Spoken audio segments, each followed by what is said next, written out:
Pergiwo Pergiwati seri 91 Siti Sundari. Cantrik Jonoloko pun kemudian membersihkan area sekitar gubuk itu agar terhindar dari binatang-binatang melata. Walau ia sendiri tidak takut jika ada ular atau binatang buas lainnya. Namun kedua gadis itu tentu berbeda dengan dirinya. Untung gubuk itu masih kokoh untuk tidur berdua, Dewi Pergiwo dan Dewi Pergiwati. Di sekitarnya juga masih ada beberapa gubuk yang cukup kokoh. Cantrik Jonoloko memilih gubuk yang agak di pinggir, namun tetap bisa mengawasi kedua gadis itu. Ia sengaja ingin istirahat sebelum malam tiba. Ia ingin tidur sebelum kedua gadis itu tertidur, sehingga sebelum tengah malam ia akan terjaga dan menjaga kedua gadis itu di saat mereka tidur sampai pagi. Beruntung malam hari itu tidak turun hujan, walau masih menjelang purnama, namun sinar bulan itu mampu menembus lewat sela-sela dedaunan yang tidak rindang. Bahkan di dalam gubuk yang terbuka, di samping kiri kanannya itu terlihat terang juga. Hanya sebelah menyebelah saja gubuk itu yang tertutup blek KTP, anyaman daun kelapa, namun atapnya tertutup cukup rapat. Karena begitu lelahnya, kedua gadis itu tidak banyak berbincang. Mereka langsung merebahkan diri. Bahkan Dewi Pergiwati begitu saja merebahkan diri tanpa memperhatikan pakaiannya.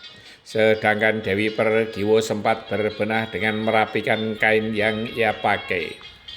Cantrik Jonoloko pun merebahkan diri pula.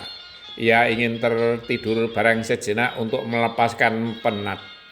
Namun ternyata kedua gadis kembar itu telah tertidur pula. Dewi Pergiwati tertidur dengan nyenyaknya, seakan tanpa beban apapun. Yang sesungguhnya memang demikian. Ia merasa diemong oleh kakak kembarnya Dewi Pergiwo, dan ia pun merasa terlindungi oleh Cantrik Jonoloko dari bahaya apapun.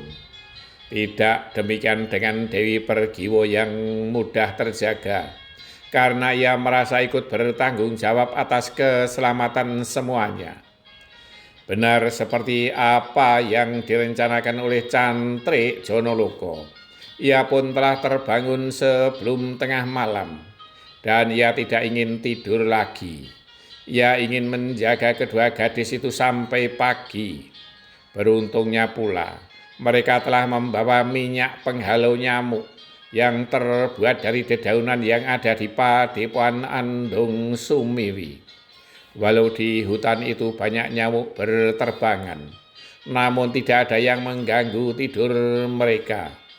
Demikian pula minyak itu juga mampu mengaburkan bau keringat manusia, sehingga binatang buas tidak segera mengenali aroma keberadaan manusia.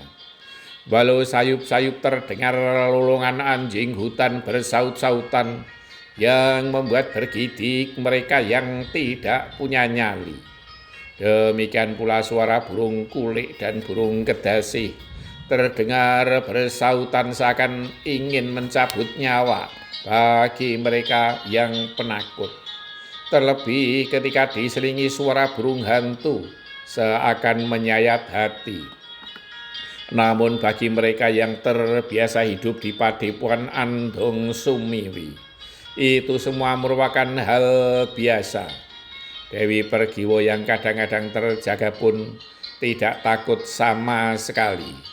Walau belum tengah malam, namun rembulan telah condong ke barat. Tetapi sinar bulan itu justru bisa menerangi sisi dalam dari gubuk yang ditempati oleh kedua gadis kembar itu. Cantrik Jonoloko termangu-mangu sejenak. Kemudian tanpa sesadarnya, ia melangkah pelan mendekati gubuk yang ditempati oleh kedua gadis kembar tersebut.